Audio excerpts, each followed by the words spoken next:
today in beautiful British Columbia. I'd like to thank Stephen Hoffer and Corrine Stavness for hosting us at Duke Point Sawmill Western Forest Products. They make wonderful products here that come out of our forests and go into homes and into decking, fencing, paneling, molding, serving domestic and world markets. They are the best of Canada. They bring home the Canadian promise for their workers who get a great paycheck selling wonderful products.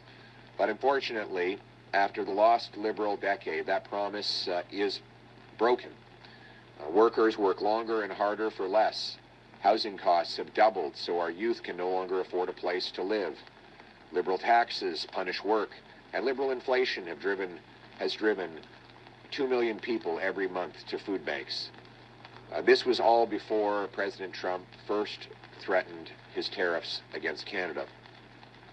I was glad to learn that the President and Prime Minister spoke today, and like all Canadians, I hope they had a successful talk. I look forward to hearing about the results they achieved in that conversation for Canadians.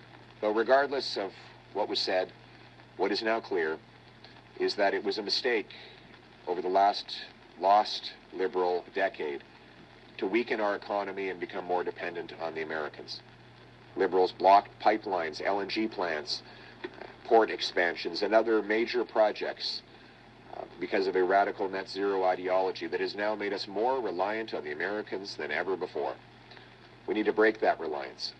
We need to put Canada first for a change by axing taxes on our industries to bring home more production, by lowering taxes on workers so they can spend at local small businesses, creating made-in-Canada jobs, by removing Liberal laws, C-69, the No New Pipelines law, by getting rid of the energy cap and the industrial carbon tax to bring production back to this country so that we can stand on our own 2 feet and stand up to the Americans with economic sovereignty. In other words, let's put Canada first. But one of the ways we can do that is also by making our communities safe again. Here in British Columbia, people are more afraid than ever before of crime. As our candidate, Tamara Cronus, will tell you, when she goes door knocking, she meets people who are struggling with fear, who are worried their cars will be stolen, that people addicted to drugs might rob them in order to pay for the addiction. We see addicts on street corners hunched over. We see tent cities that are routinely taken down and then pop up soon afterwards. This is the lost Liberal decade, that even in the most beautiful places in the world, like Nanaimo, we have seen this promise broken. Violent crime is up 50%. Human trafficking up 84%.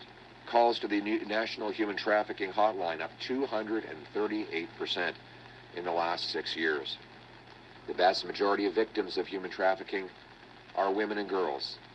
And even if they escape and bravely report their ordeal, when their perpetrators are arrested, they are promptly released on bail or later on parole. And then they reoffend and do it all over again. Then there's the guns.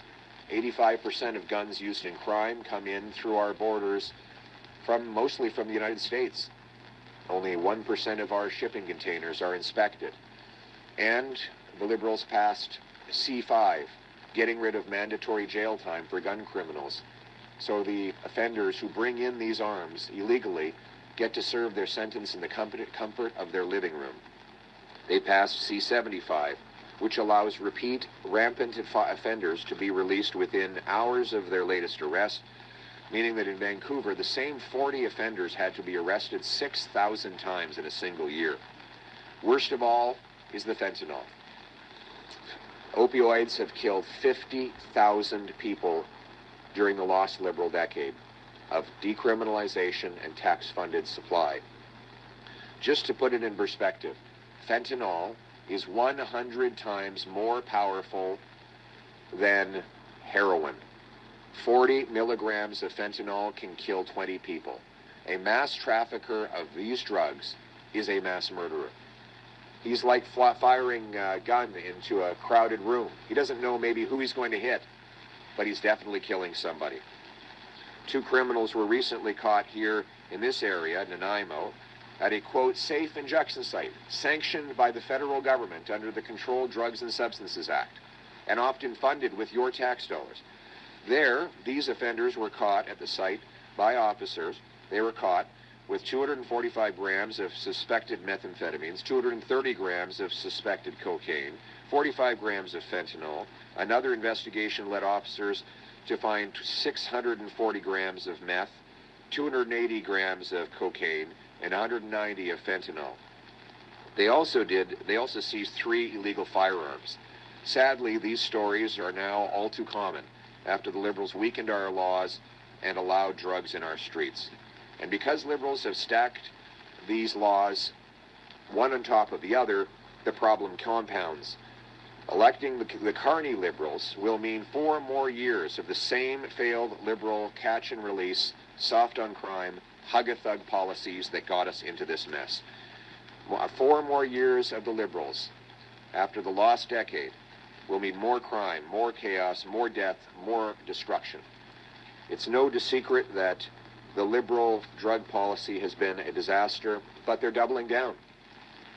They have the same Liberal ministers, the same Liberal MPs, the same Liberal strategists, and the same Liberal policies of the last decade. In fact, they've gotten even more extreme.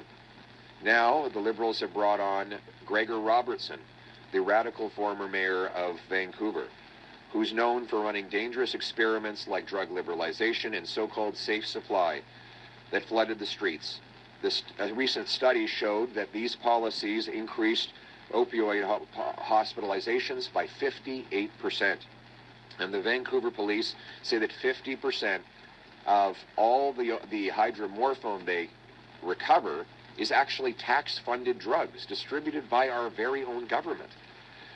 It's nice to see the experts, so-called experts, finally acknowledging that they were wrong all along. But that does not mean the Liberals understand that. Gregor Robertson was one of the most radical zealots promoting free drugs in our communities, safe injection sites on every street corner, without consultation and regardless of whether people opposed. The courageous Chinese community in Richmond was forced again and again to stand up against these policies, and now everybody is speaking up. But Mark Carney won't solve the problem that his party caused. He said that fentanyl is not even a crisis in Canada.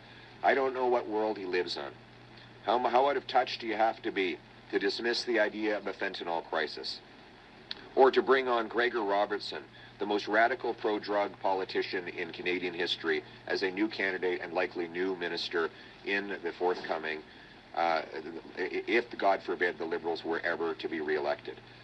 The record of death and destruction from Liberal policies is one of the great human tragedies of our times, and my heart goes out to all who need help.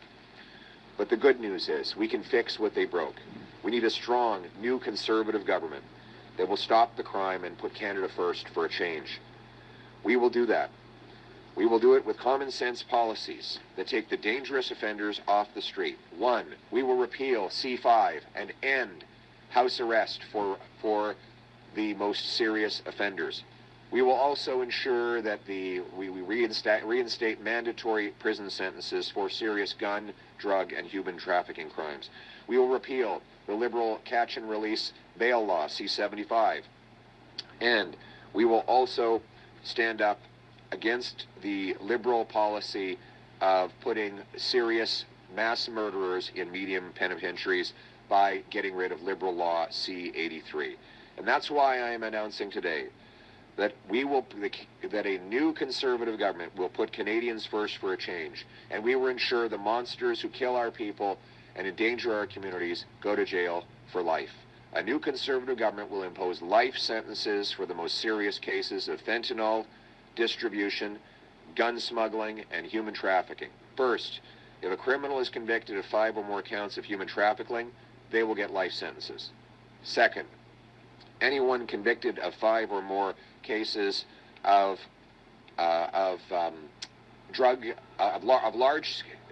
anyone convicted of large-scale trafficking of illegal firearms will get life sentences. And third, anyone caught trafficking or producing more than 40 milligrams of fentanyl will get life sentences. Life sentences will be in place to protect Canadians and to end the chaos in our streets. These policies are necessary to protect the charter rights of Canadians. We will end automatic bail for anyone charged with human trafficking, and we will strengthen human trafficking laws so that the prosecutors don't have to prove anymore that traffickers used fear and intimidation. Mark my words, if you exploit and terrorize our people, you will go to jail for life and you will never come out alive. If Canadians choose to put Canada first with a common-sense conservative government, these monsters will be off our streets. No more revolving door. We will bring home stronger laws and safer streets. And the choice in the coming election on this will be very clear. After the lost Liberal decade of crime, chaos, drugs, and disorder, do Liberals deserve a fourth term, or is it time to put Canada first and to protect our people with a new conservative government that will put offenders behind bars for good? We will restore the Canadian promise. We will make this a country where hard work pays off by cutting income tax 15%. We will make housing affordable by axing the sales tax on new homes and stimulating municipal governments to speed up permits and free up land so you can afford a place to live. We'll bring home our resource production by repealing anti-development laws and cutting taxes on investment so that we have strength to stand on our own 2 feet and stand up to the Americans. We'll bring home the promise that anyone from anywhere can achieve anything, where hard work gets you a great life on a safe street, in a beautiful house, protected by brave soldiers under our proud flag here in Canada. Canada first. Let's bring it home. Thank you. Thank you. We will now take questions from the floor. Richard Zussman, Global News. Yes. I know you mentioned the meeting that took place today between Mark Carney and the President. Excuse me. If you are the Prime Minister at the end of all of this, would you have any preconditions on a meeting with the President? And I know you haven't seen it yet because it just happened. The President's in the Oval Office, and he just said, we have Liberation Day on April 2nd, and I'm not talking about Canada, but many, many countries have taken advantage of us. Any thoughts on potentially a changing tone out of the White House? Well, let's hope that there is a change in tone. We want to put an end to this crazy tariff chaos. We have the best trading relationship in the history of the world. Why not continue and grow that trading relationship as two separate sovereign nations? My message to President Trump is that true free trade without tariffs will allow both of our economies to separately grow stronger so that we can fund stronger militaries and more secure borders and make our continent safe against the real risks from overseas. That's the goal that we should all be working towards. And my goal will be to make Canada, regardless of what the Americans do, this has all been a wake-up call for us. By blocking pipelines and LNG plants and slow-rolling resource projects, capping our oil and gas sector, the Liberals have made us too reliant on the Americans. That will end. My government will repeal the entire carbon tax, the energy cap, the anti-pipeline law, C-69. We will bring the hundreds of billions of dollars back to our economy, and we will start selling between Canadians and overseas so that we are stronger, self-reliant, sovereign, to stand on our own 2 feet and stand up to the Americans. In other words, let's bring home the country that we knew and the country that we still love. Thank you very much. En français. Thank you, sir. Merci beaucoup. On espère que c'est un changement de ton. On a besoin d'un changement de ton. Il faut mettre fin au chaos dans nos commerces avec les Américains qui interrompent et qui causent des énormes graves conséquences pour les travailleurs des deux côtés de la frontière. Nous voulons faire commerce avec nos voisins américains sans tarif. Et mon message pour le président Trump, c'est si vous arrêtez les tarifs, les deux économies vont être plus fortes. On va pouvoir échanger davantage. Nos travailleurs vont gagner plus et nos consommateurs vont payer moins. Ça nous permettrait d'avoir des militaires plus forts pour protéger notre continent partagé, en même temps que la souveraineté du Canada est respectée. C'est ça mon message pour M. Trump. En même temps, il faut que nous soyons plus souverains. Après les décennies perdues des libéraux, on est plus dépendant des Américains que jamais. Ils ont bloqué les ressources naturelles, taxé nos industries et expulsé 500 milliards de dollars d'investissement à l'étranger. Il faut la ramener ici. On va abroger des lois anti-ressources. On va donner l'approbation rapide à GNL Québec, aux pipelines, aux expansions portuaires, pour pouvoir devenir plus indépendants économiquement et pour pouvoir faire face aux Américains avec la force. Merci beaucoup. Thank you. Next question. Good morning, Dean Stoltz, Czech TV in Victoria. We are at a sawmill here in Nanaimo, and mills like this are becoming increasingly rare on the island and in BC. People at these places are worried about their jobs. Now they're faced with tariffs from Donald Trump. What is your plan to protect the industry in BC and across Canada, for that matter, in the face of these tariffs? Very good question. I've been traveling to sawmills across the interior of British Columbia and, of course, the island for about 2 years now. And it's been a devastating period of sawmill closures. And let's be honest about what's causing it. First of all, we've had a lost Liberal decade. Justin Trudeau allowed the Americans to reinstate tariffs on our lumber. Now, let's be clear. Those were not Trump's tariffs. They were Biden's tariffs. Biden then doubled the tariffs. Yep. And now President Trump wants to raise them again. Now, it's very easy to make excuses for the Liberals, saying they have no control over this. But history doesn't bear that out. Stephen Harper got a softwood lumber deal within 80 days of becoming Prime Minister that saw the Americans end the tariffs and reimburse the ones they had already collected. So the Liberals have not made protection of our softwood lumber a priority. They have failed over a decade, and our workers are paying the price. I will negotiate to end the softwood lumber tariffs so that we can get our lumber to the American market. I will also massively stimulate home building. So this lumber can go into building new homes by taking the GST off new homes, incentivizing municipalities to free up permits, speed up approvals, cut development charges, and open up land to construction. By selling off 6,000 federal buildings and thousands of acres of federal land, we can build millions of new homes with Canadian lumber. That'll mean the workers at this mill and in the forests of Canada can make bigger paychecks, which they can bring to houses that they can afford to buy. In other words, we need to bring home the Canadian promise.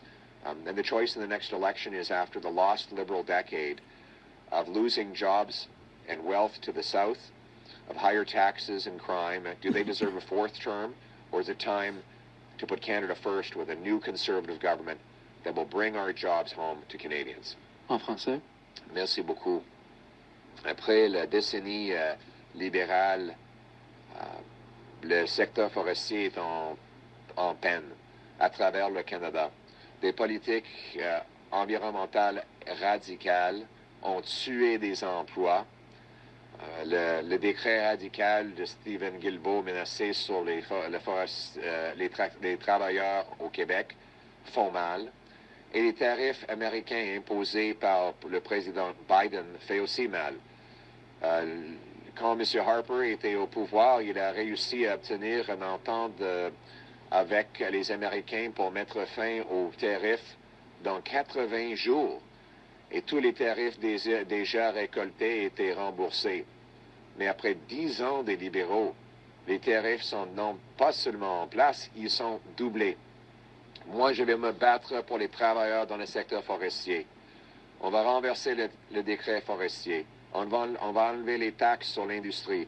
Et on va inciter un boom dans la construction de logements en enlevant le PPS sur les nouvelles maisons et incitant les municipalités de donner le feu vert au développement. C'est comme ça qu'on va alimenter la demande pour nos bois et bâtir des logements pour que nos travailleurs aient un chèque de paie et une maison en plus.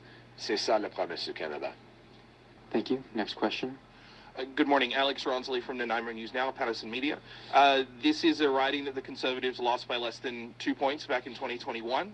It's a region that went, a little surprisingly, all NDP provincially last fall, and it's your fifth visit to the area since 2022. Can you just speak specifically to where you believe you can make inroads on Vancouver Island, Central Island, Nanaimo Ladysmith, and by extension Courtenay Alberni as well?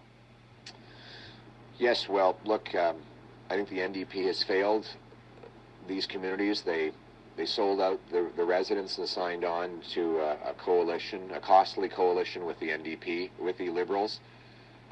They voted for carbon taxes, soft on crime, releasing criminals into the streets, and easy drug policies that are killing people on the streets of Nanaimo.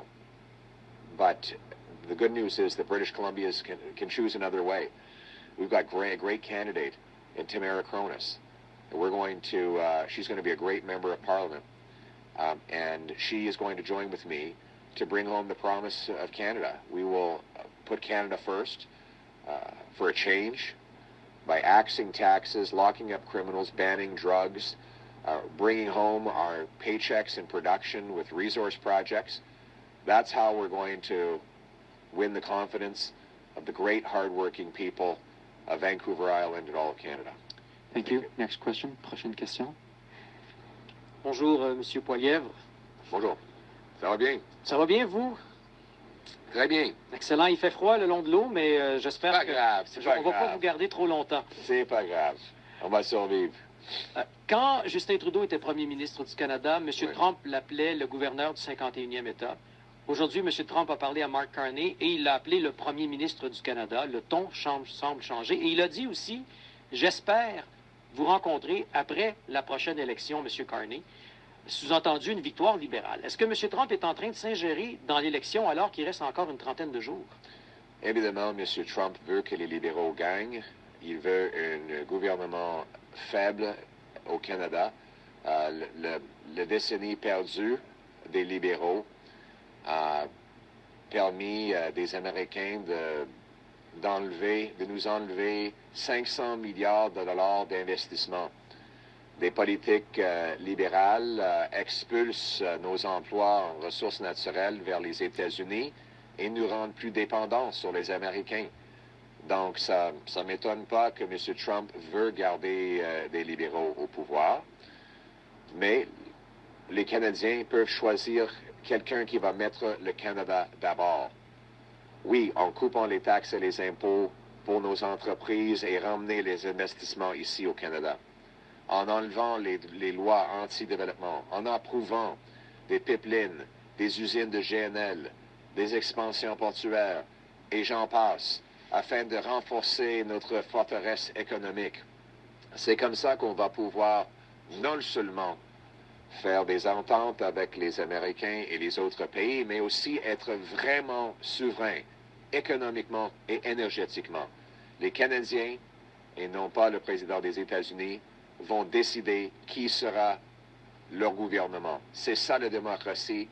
Et le choix pour les Canadiens, après la décennie perdue des libéraux, où les coûts augmentent et l'économie est en baisse, est-ce que les libéraux méritent un quatrième mandat ou bien est-ce qu'il nous faut mettre le Canada d'abord avec un nouveau gouvernement conservateur qui va ramener la force à notre économie? In English. Oh, well, it's clear that the president would like to keep the Liberals in power. They've been very good for his agenda. He wants to take our money and our jobs, and Liberals have helped him do it. They've blocked pipelines, LNG plants, they've raised taxes. Mr. Carney wants a massive tax on our Canadian industry that will drive jobs south of the border. Mark Carney and Donald Trump have one thing in common. They both favor taxing Canadian industry. Trump with tariffs and Carney with carbon taxes. And obviously that will send hundreds of thousands more jobs south of the border into the arms of the Americans. By contrast, though, Canadians will have to decide, after the lost Liberal decade, do you want to give the Liberals a fourth term of driving up costs and crime, driving our economy down under the American thumb? Or is it time to put Canada first for a change? With a new Conservative government that will axe taxes, greenlight our resources, bring home our jobs so that we can stand up to the Americans from a position of strength. Thank you. We will now take a call-in question from the phone line, and this will be the final Thank question. We have a question from Tom Fletcher from Western Standard. Your line is open. Thank you. On drug policy, we've seen research confirming what most people know, that BC's safe supply and decriminalization experiment leads to increased opioid overdoses, hospitalizations. Now BC is starting to move towards drug treatment similar to Alberta and what they're calling involuntary care in a prison or a health facility. What more needs to be done on the treatment side of BC, and what is the appropriate role for the federal government in drug treatment? Thank you very much. Very good question. About 2 years ago, I made a video near one of the tent encampments in Vancouver where I said that this policy of decriminalizing and handing out drugs on our streets was a disaster, and the Liberals attacked me mercilessly for it, saying that it was cold-hearted and mean. Well, what was cold-hearted and mean was leaving those people in tent cities dying of drug overdoses. We now know that the radical drug policies of the Liberals have been a deadly disaster. BC is perhaps the worst place on earth for drug overdoses as a result of these very radical experiments. Liberals now have the same MPs, the same ministers, and even some of the more radical people like Gregor Robertson, who are on their team that will continue the chaos. Canadians will have to decide. After a lost Liberal decade of drug overdoses, death, and chaos in our streets, is it time to re-elect them a fourth time in power, or do we need to put Canada and Canadian safety first with a new Conservative government that will ban the drugs, stop giving out tax-funded opioids, shut down the drug consumption sites, and put the resources into treatment and recovery to bring our loved ones home drug-free? Detox, counseling, group therapy, physical exercise, yoga, sweat lodges for First Nations, job placement and housing to get people off the street, out of the tents, into homes. And my message to anyone out there who's struggling with addiction: hang on, have hope. Yes. Help is on the way. Yes. En français. Merci beaucoup de la question. La politique de libéralisation de subventionner les drogues a été une catastrophe en Colombie-Britannique. On a perdu 50 000 personnes à travers le Canada pendant la décennie perdue des libéraux. Maintenant, les mêmes ministres libéraux, les mêmes députés libéraux, les mêmes politiques libérales seront en place s'ils sont élus pour une quatrième fois. C'est pour ça qu'il faut rejeter un quatrième mandat des libéraux et les remplacer avec un nouveau gouvernement conservateur qui va mettre la sécurité canadienne d'abord pour faire changement.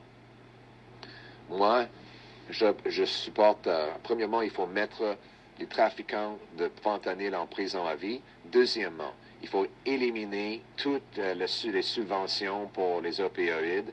Troisièmement, il faut bannir et mettre en œuvre, exécuter les lois en concernant l'interdiction de drogue. Et finalement, il faut investir dans le traitement et la réhabilitation pour permettre nos citoyens de briser la dépendance sur la drogue avec un traitement professionnel qui leur permettra de rétablir leur vie, d'avoir un emploi, une maison et de contribuer. Donc, mon message pour ceux et celles qui ont une dépendance de drogue: gardez vos espoirs. Un meilleur avenir s'en vient. Merci beaucoup. Thank you. That concludes today's press conference. Merci. Thank you. Like and subscribe, everybody. God bless. Stay safe, and we'll see you in the next one, my friends.